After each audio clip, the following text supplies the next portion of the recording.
Hello, everyone, and welcome to today's webinar on natural language understanding, a new way to fight cyber attacks. My name is Amit Naik, Director of Product Marketing here at Armorblox. Today, we're excited to have two great speakers. First up, we have Garrett Bekker, Principal Analyst in the Information Security Practice at 451 Research, followed by Anand Raghavan, Co-founder and Chief Product Officer for Armorblox. A couple of housekeeping items before we begin. Your lines are muted, so if you have any questions, please type them into the question box in your Zoom control panel. I'll bring them up during our session, and we will also have time to take more questions at the end. Shortly after this webinar, we will share a recording with you via email that will be available on demand. With that, I'm pleased to turn it over to Garrett Bekker from 451 Research. Garrett, over to you. Great, thanks, Amit. So hi, everyone. Thanks for joining us. I'm calling you from Houston, Texas. Fairly sunny today and getting hot.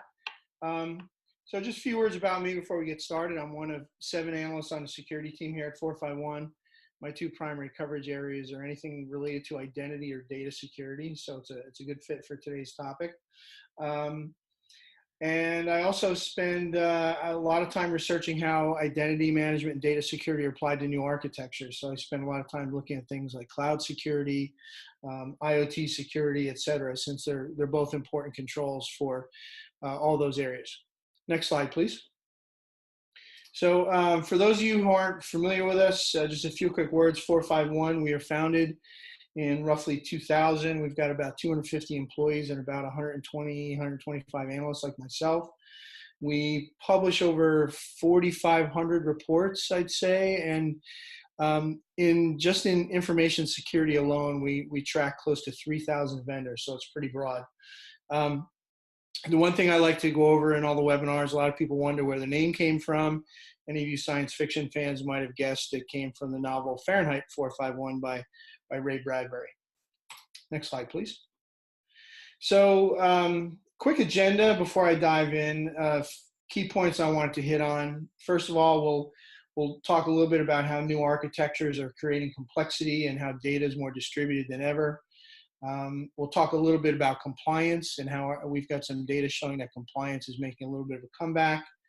We'll spend a few minutes looking at different security tools and ways of securing data and some of their pros and cons. And then we'll lastly do a little bit looking at some new techniques like deep learning and natural language understanding before I turn it over to Anand.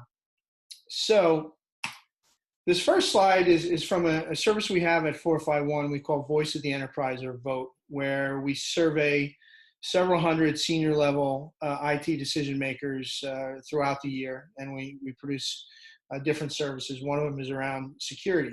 And the main point I really want to get across with this slide is that IT environments nowadays are more distributed than ever, and where we run workloads is pretty distributed. Now, the most popular way, if you look out in 2 years in 2020, on the right, will be software as a service. Nearly a third of applications will be run as SaaS.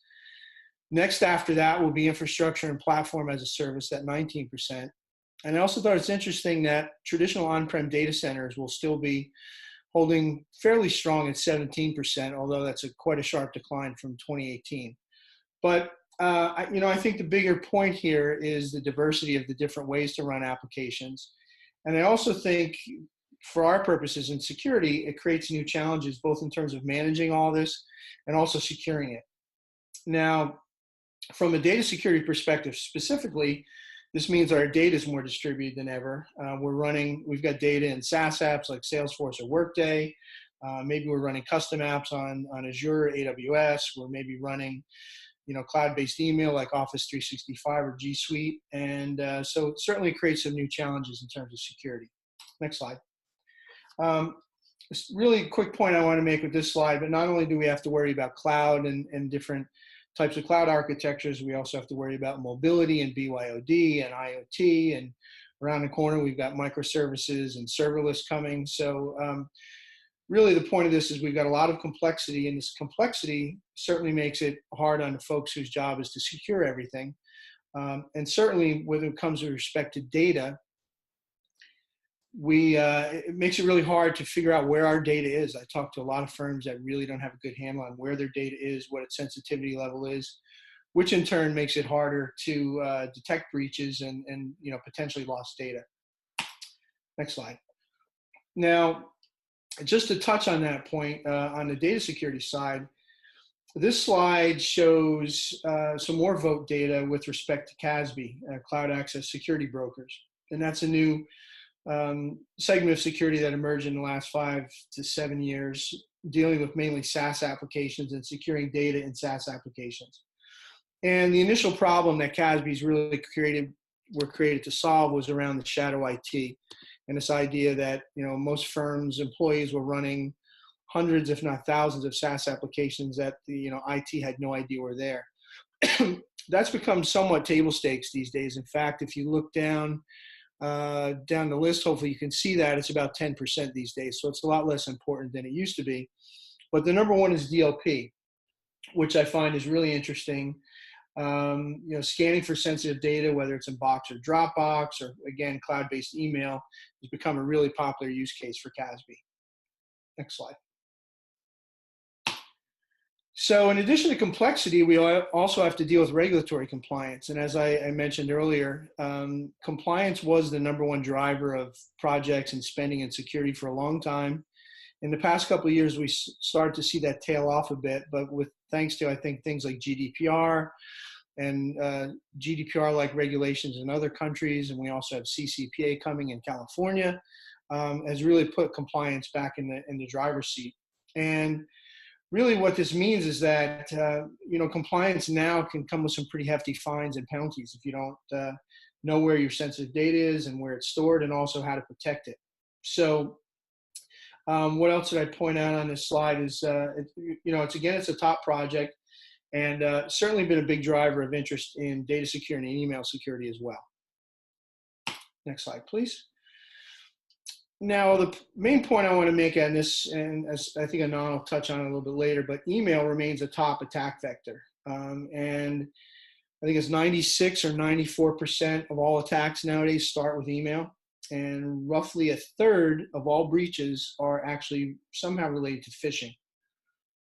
And I think the reason is email is still nearly ubiquitous, right? We've got certainly Dropbox and Box and G Drive have made it easier to share files in recent years. And again, Slack and Office 365 are certainly increasingly common. But email still remains a core way to share data and to message between customers and what have you. So it's still a big attack vector. Also, attackers are very crafty. I'll still stay on that one. There we go. Attackers are certainly still crafty and a little bit diligent in terms of evolving new attack methods. So, older security tools are maybe not as good as detecting some of the newer attacks. So I think what it means is there's almost a bit of an arms race going on in recent years with respect to email security, where the attackers are constantly coming up with new methods to get around the tools. And then the security tool makers and vendors have to try to, they're constantly playing catch up in sort of a cat and mouse game. Last point I wanted to make on this is social engineering. We certainly see all the romantic images of the hackers cracking into networks through, hacking through a firewall or something like that. But really, social engineers have learned it's a lot easier to just send out a phishing email and get in that way. And, if you send out a couple hundred or 1,000 well-crafted emails, chances are 1 or 2 people are going to click on it. You don't have to go through the trouble of actually hacking the network the old-fashioned way. Next slide, please. Some more voice of the enterprise data here. And what this shows is top pain points these days for security managers. What are they most concerned about? And we can see the top one, user behavior. Number 2 is organizational politics. This has been around for years, right? Trying to get management to buy in and actually care and fund your projects. And then I also thought noteworthy was phishing was in top 3. In fact, I'd argue in some ways, phishing and user behavior are somewhat related. Certainly by monitoring user behavior, we can, some way can help us get a handle on phishing. Next slide. This slide shows, the last slide was really about what are your biggest problems. This is more about what are you going to do about it. So what are the top goals and objectives? And not surprisingly, improving security awareness is number one. And I don't know, I think Anand may talk about this a little bit, but security awareness is certainly one way to deal with email security, and it can certainly be effective and can help raise the overall baseline of the organization. But in my view, it's not enough. It's really just a starting point.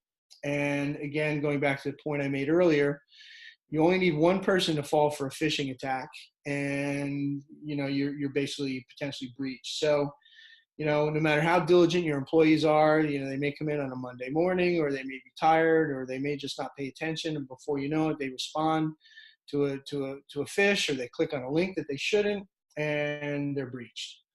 In fact, there's actually some data that shows the best time to launch a phishing attack is on a Monday morning when people are coming back from the weekend.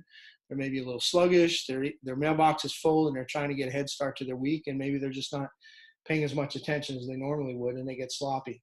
So again, I think security awareness is great, but I think it's just the beginning. Also noteworthy that data security is near the top. So things like DLP that have been around for a long time. Certainly some folks are still wrestling with their DLP rollouts, but again, not surprising, things like GDPR and CCPA, I think, are keeping DLP top of mind. So next slide, and here's some data actually on security awareness. A few things I thought were interesting. One is, if you look at the amount of hours by firm size, we can see a pretty linear increase. So in other words, the larger the firm, the more hours they tend to spend on security awareness training. The average firm, if you average across the different firm sizes, it comes out to just under 200, I think about 190 on average, a typical firm will spend on security awareness training. And I also thought it was interesting that even among small firms, from 1 to 249 employees, spend 84 hours on security awareness training, which I think is actually quite a lot. But yet, people are still falling victim to email-based threats and phishing attacks and what have you at a pretty alarming rate. Next slide. So really the point I wanted to make here is go over some of the different ways that we've historically looked at for protecting data in email, and some of the way we've done it, and also some of their limitations. And I think one of the big overall things is that email security in general has historically been very focused on metadata and not the actual email message, which may come as a surprise to some people. So typically look at things like email headers or domain addresses, email attachments. Maybe they can do some scanning for malware. And there's some techniques out there, they'll look for anomalies, right? They'll look for, they'll do some sort of baselining in terms of time of day or location or work or home IP address, and then they can look for anomalies or abnormal communications. That can certainly be helpful in some instances. Some techniques include rewriting URLs so that if a URL does contain malware, the user won't be infected. They can maybe detonate that somewhere else. And there are vendors out there that will look at the DMARC standard for email, make sure the header and the domain signatures look okay, and that's all great. The problem is, when you run across attacks and some modern phishes that don't contain any of those things, the header looks okay, there's no malware, there are no malicious links, there may not be any links, it gets really, really challenging for some of these tools to detect it. And to give one example, you could have an email from a CEO or a CFO to somebody in finance saying, hey, I just changed banks, can you please update my account record and start depositing all my stuff into this new account? It's very easy to fall for that. There's nothing in there that would suggest this is a traditional phishing email. Another thing I want to look at before we move on is DLP. As I mentioned earlier, DLP has been around forever. It's very good in certain situations, but one of the biggest problems that DLP still struggles with nearly 15 years later is false positives. And DLP tools, often get bogged down for performance reasons, but they also struggle sometimes to identify data that's maybe isn't easily categorized, right? Like social security numbers, credit cards, certain things are fairly easy to catch with a basic pattern matching or some sort of a regular expression searching. But given that there's a lot of false positives, a lot of the firms that we talk to still They only run DLP in passive mode. They just use it to alert. They don't actively block because they're afraid of blocking legitimate traffic. So certainly that isn't ideal from a security perspective. So last slide before I turn it over to Anand, and just to review a few thoughts.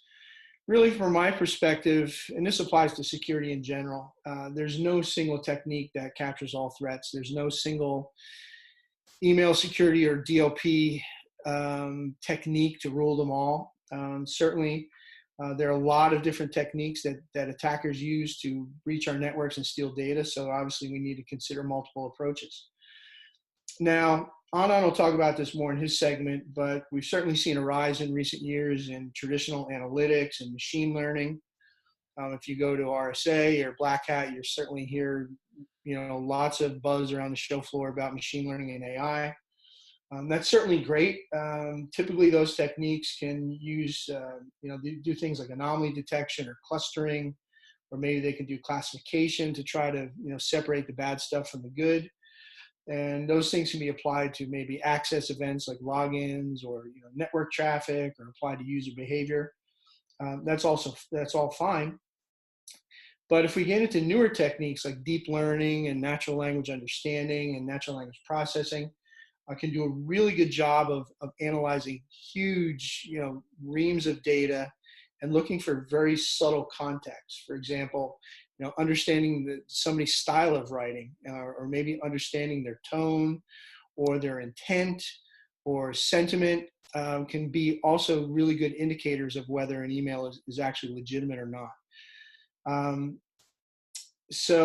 then I guess the last point I want to make before I turn it over, but most enterprises are dealing with way too many vendors. As I mentioned earlier, we track close to 3,000 security vendors. I don't have any hard data, but certainly tons of anecdotal data. We talk to enterprises that have anywhere from 30, 40, sometimes upwards of 50 different security tools to manage. So vendor proliferation has become a really big issue in security, and particularly when you consider most firms are also dealing with a real challenge in terms of hiring and retaining security personnel. So to the extent that you can get a lot of these different techniques from a single vendor, I certainly think so much the better. That'll certainly be helpful for most folks. So hope that was helpful. With that, I'll turn it back over to Anand, and he can tell you more about how Armorblox leverages deep learning and natural language understanding to deliver more comprehensive and accurate data security. Thank you, Garrett. Thank you for those insights on the data that 451 has collected through your Voice of the Enterprise surveys. Hello, everyone. My name is Anand. I'm the co-founder and chief product officer here at Armorblox, and I wanted to take some time to walk you through what Armorblox can do, the specific pain points that we can address on the topic today, and on preventing attacks by securing the human layer. So as you would have noticed, if you look at the traffic within your company in terms of the kinds of attack that you face, data is a new attack surface. If you look at organizations, most of the knowledge within the organization resides in some form of textual data, whether it's emails, documents, spreadsheets, Slack messages. There's a lot of information that is captured in textual form within your organizations. And that has become the primary attack surface for different types of attacks, whether it's socially engineered attacks, insider threats where you're losing data, data leak, or other kinds of phishing attacks. There's a lot that's focused around text within the organization. A lot of the current state of the art in terms of defense is focused on metadata, and these lack understanding of what is contained within these different types of textual formatted data. And that is the reason why today, even with the latest Verizon DVIR report, you see that 96% of all attacks still start as an email-based attack. On the other hand, from a legislation perspective, it is getting harder and harder for organizations to ensure that data is still kept in a protected manner and comply with all regulations that are out there. The GDPR effect is very real, and compliance is still top of mind for most organizations. GDPR affects everyone, even if you don't do business in the EU. Fines are pretty severe. And similar regulations are being passed across the world, whether it's the California Consumer Privacy Act or the other similar registrations that are coming up in Brazil and other countries. So data privacy is no longer optional. If you are a CISO that is forward thinking, this is something that you should have an active policy around today. To take a quick step back and look at how AI has evolved over time, specifically focused on security. In the early days, it started predominantly as statistical techniques. We had outlier detection, regression kind of techniques to look for anomalies in access or behavior kind of patterns within an organization. Over time, more techniques were added to the tool chest, focused on traditional machine learning approaches like classification or clustering.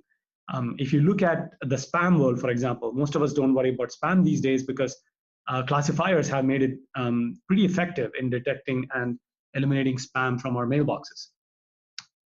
More recently, more interesting techniques have been added to the tool chest, which in the AI side of the world is pretty prevalent right now, which is still missing in most security products, and that's around deep learning and natural language processing and natural language understanding.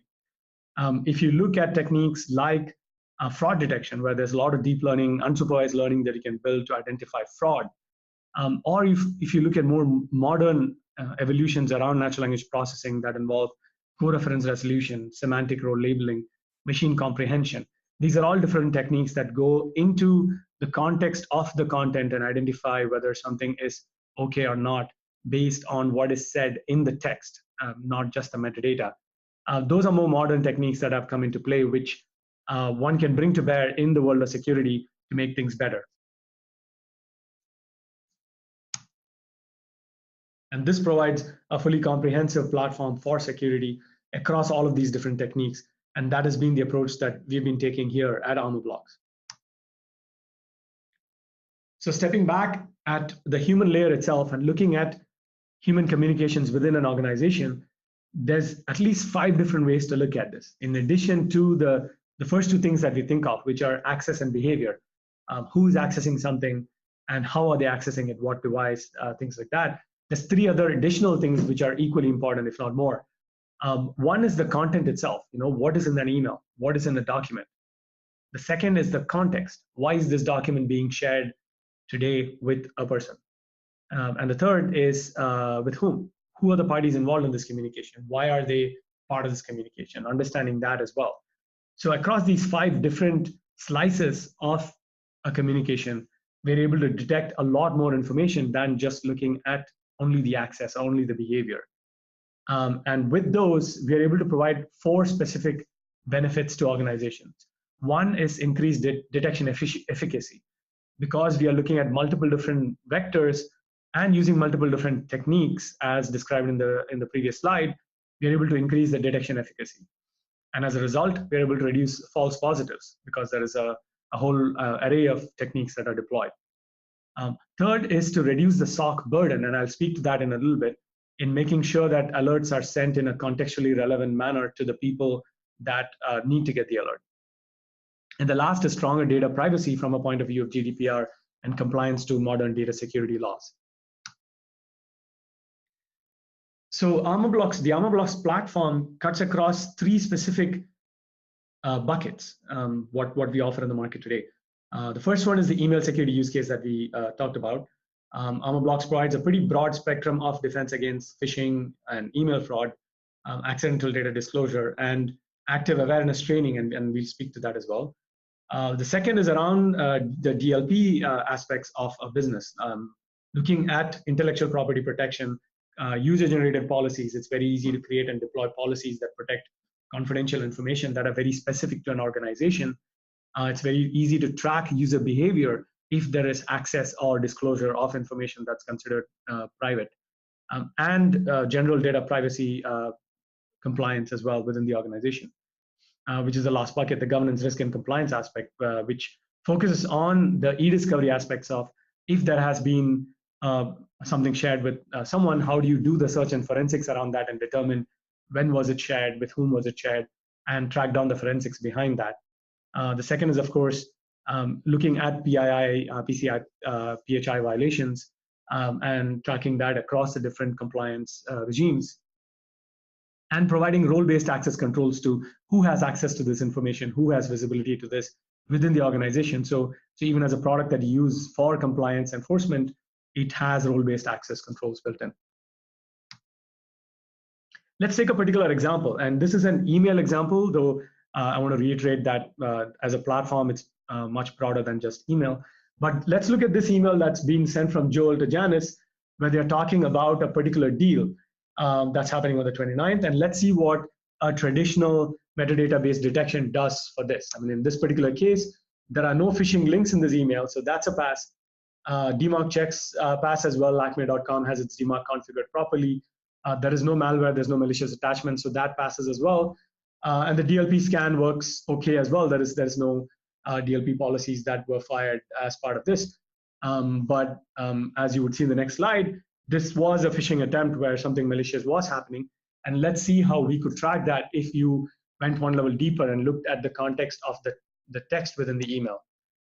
So here is some specific aspects of the content and the context highlighted using natural language processing techniques. The first thing is that we see that the Leander deal is a sensitive topic. So that's something that raises a threshold of alert that, okay, there's something sensitive being discussed. The second thing you see here is that a lot of phishing attempts talk about financial activity. So here there's a wire transfer being requested. So that also raises another threshold of alert within the system. The third is a sense of urgency, and very often you see that in socially engineered attacks or business email compromise. There's always some urgency associated with it. You know, can you send this to me right now? Are you at your desk right now? Can you send this wire transfer tomorrow? So we detect the tomorrow and raise that as an urgency sentiment as well. And the last is closing statements. That's something that triggers an alert around sensitive content as well. So there's several triggers that are fired as part of natural language understanding-based detection that flag this as something suspicious that one needs to watch out for, even though all of the metadata-based signals did not flag anything as suspicious. So that's what a natural language understanding-based approach is able to detect well beyond what a metadata-based approach does and flag something as safe. Whereas here we detect that there are several triggers which potentially signify a BEC email. Another example here is around compliance violations when you share documents. So here is a document that's being shared. It could be in the cloud, it could be Box or Dropbox or OneDrive. It's being shared with an external email address. Armorblox looked at this and detects that there is confidential content in this particular document. That could have been a policy that a user created just maybe 5 minutes before this. It could have been a policy that has been in place. But in real time, this has been detected as confidential content that's being shared. Right away, an unshare can be set up over our APIs to prevent an unauthorized user from accessing this document purely over APIs without any kind of gateway required to enforce this policy. So that's another thing that can be done using the Armorblox platform in the cloud as well.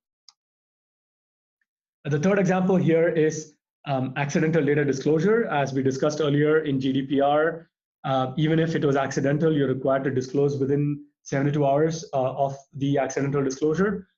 In this particular case, if a user is sending an email out, let's say with a credit card number in there, unknowingly, the Armorblox platform can actually detect that. The user can be alerted using the Armorblox mobile app, as you can see in the slide, and can be asked, are you sure you want to send this email? There's a credit card number in there, and the risk category is a PII, PCI category, and the user has to explicitly authorize a yes or a no. So there is a lot of defenses in place to make sure that if this is something accidental that happened where instead of sending it internally to somebody, which is not a policy violation, it's going external, we can block that and alert the user. So both from an audit capabilities as well as enforcement capabilities in real time, this prevents accidental data disclosure. Another completely parallel benefit that you get out of the Armorblox mobile app is to significantly reduce the SOC burden within the organization by being able to distribute triage across the organization. Today, in most organizations, triage happens in a very central manner. If you look at the Equifax breach or the Target breach, there was some SOC centrally that saw the alert, that the alert was triggered by whichever product they had.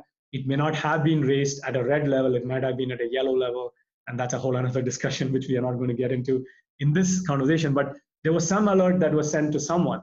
The problem was that that person did not have the context to determine whether something that was done was a breach or not, or a violation or not. And by the time they went through several layers of the organization and got to the context, it was too late. What you're able to do with the Armorblox mobile app with role-based access controls is that you have a fully granular way of going all the way from a centralized SOC structure that you have today to a fully decentralized structure for certain types of data where you might just want the employee to respond and decide whether something was okay or not. You have those controls in your hands. So if it is accidental data disclosure and you want to set up a policy where you're okay with the employee determining whether something's okay or not, you're just able to one-click deploy that policy, and automatically employees can take care of that. So what that does to the SOC, which is overburdened with a lot of enforcement of alerts, is that now the SOC team can actually focus on preventive measures, on predictive measures, on making sure that you have the right policies in place that you can look ahead and protect your organization before an attack happens, because you're not always playing defense. Because using the mobile app now, you can spread the defense across the organization. So it provides a lot of flexibility for the organization that way. In terms of the slew of different techniques that the Armorblox platform can offer, these are some of the things that we do today. We spoke about business email compromise. There's a lot of broad spectrum spear phishing that we protect against. It could be display name spoofs, domain name spoofs. It could be anomalous sending patterns, somebody sending something from a wrong IP address or wrong time of day. ID theft. So that's another interesting set of techniques that are out there that are built into a platform, which are stylometry based. You identify a particular person's writing styles based on archives, so that even if there's an account takeover, you're able to detect that an email did not come from the particular sender that the email ID suggests, and there could potentially have been an account takeover. So that's something we can do. Malware, of course, phishing links, credential phishing, malicious attachments. We can defend against all of those. And these are all on the inbound side, inbound email protection, which is very important. I mean, 96% of attacks still are inbound email-based attacks. We offer full spectrum coverage for that. On the outbound side, there's a lot of interesting things that you're able to do with the natural language processing platform, which are focused around one, misaddress recipients, where we can look at email patterns and identify that a particular email should not have been sent to an external user, and flag that and prevent that from going out. Second is unauthorized recipients. There could be an employee that is leaving the organization and exfiltrating data to a competitor or to their personal email address. You could determine that based on patterns and identify that and alert on that. So unauthorized recipients is something we offer as a platform as well, both over APIs where we can detect, or if you wanted to prevent, we could be in line without being a gateway in line, and we're happy to speak to that over a demo as well. So unauthorized recipients can be blocked as well. Compliance violations perspective, we offer full spectrum PII, PCI, PHI violation detection, both for data at rest and data in motion, and identify data loss. So it's a full spectrum protection around inbound email security, outbound, as well as DLP. Wanted to pause there and say that we'd love to do demos for you. If you have any questions, we'd love to set up demos. You can just go to the site, request a demo, and we can set that up. With that, I want to open the floor for any questions. Looks like we've been getting a few questions right now. Amit. Thanks, Anand. So we'll take a few minutes to take questions now. Feel free to type them into your Q&A panel or the chat panel in Zoom. And we have a few questions rolling in here. So first one is, are we moving towards implementing a zero trust model for organizations? If yes, then I think this is a perfect way to enact that. And I think it's more of a comment than a question. I have one here for Garrett. What are your thoughts on the CASB market, and how effective are they at protecting data? Sure. I can also, that zero trust model, I can also take that one later as well if you want. But so as I mentioned earlier, CASB's been around for 5 to 7 years. It's an interesting market. It got a ton of funding, VC funding early on, and also had a really a big wave of M&A. Almost all the big security vendors paid a lot of money for very early stage CASB vendors. I think it's still an interesting market, although I think it's fair to say maybe it was a little bit overhyped. And I think when it comes to, dealing with data, there's certainly been some challenges. I think one is a lot of the early CASB vendors are doing encryption around SaaS apps. And I think a lot of people found that tends to be a little bit kludgy. As we saw earlier, that I think DLP has been one of the primary use cases, and it has been very helpful for, SaaS applications, and certainly for, online file sharing. One of the challenges, though, I think also with DLP is it's been very heavily based on proxy type architectures, which I think is to some extent limited rollouts and deployments, because people are often reluctant to, put CASBs in, put proxies in everywhere. Particularly if they've got a lot of proxies installed, and it can have some implications for how do you have to change your network topology and what have you. I think where the industry is going is more towards an API-based approach, where it's not as heavy on the architecture side, and you can do some interesting stuff there. So, I think still early days for CASB, but certainly some room for improvement. Thanks, Garrett. Yeah. Do you mind answering the zero trust question as well? Yeah, sure. So that's an area that I've spent a lot of time in the past 6 to 9 months. And it's a difficult question because it's a very broad area. I'd say a couple of things. One, I definitely think overall the industry is moving to a zero trust architecture because we have to. Now, one of the challenges is how do you define zero trust? And I think if you talk to 10 different vendors, you get 10 different answers. So I think we're very early on in terms of just understanding what it means. For me, I think zero trust at its core means you basically are your access to resources is more about who you are than where you are. Historically, it's been about what network are you on, and if you're on the internal network, we're going to trust you to do everything. With all the insider threats and some of it due to phishing and what have you, I think that's going away. I also think that model was based on the old world of a perimeter, and I think sometimes it's overstated that the perimeter is dead and the perimeter is going away. I don't think that's ever going to be true. I think we're always going to have the traditional perimeter, but it's not enough, right? As more users are mobile and we're doing things like BYOD and SaaS apps and what have you, the old notion of a perimeter has evolved. And I think we really have to, replace it with a zero trust model. Now, for me, what that, it also means not only is it who you are as opposed to where you are, but also it's really about enforcing the model of least privilege more squarely, right? And the idea is that I'm only going to give you access to what you need to do your job and nothing more. So at a very high level, I think if we can incorporate those two concepts, I think it has the power to really fundamentally change the way security is done in the next 10 or 12 years. I could probably talk on that topic for another 20 minutes, but I think in the interest of time, I should probably stop it there. Thanks, Garrett. And we have one more question here for Anand. I see other companies talking about using machine learning to do similar things. How is NLU any different? Great question. Thanks, Amit. Yes, this AI and machine learning is something that every company has plastered on their product today. And we've tried our best not to overuse that in the way it's hyped up in the market. One of the reasons we are trying to do as part of our conversations with our customers is to educate them around the different techniques that are broadly called AI, ML.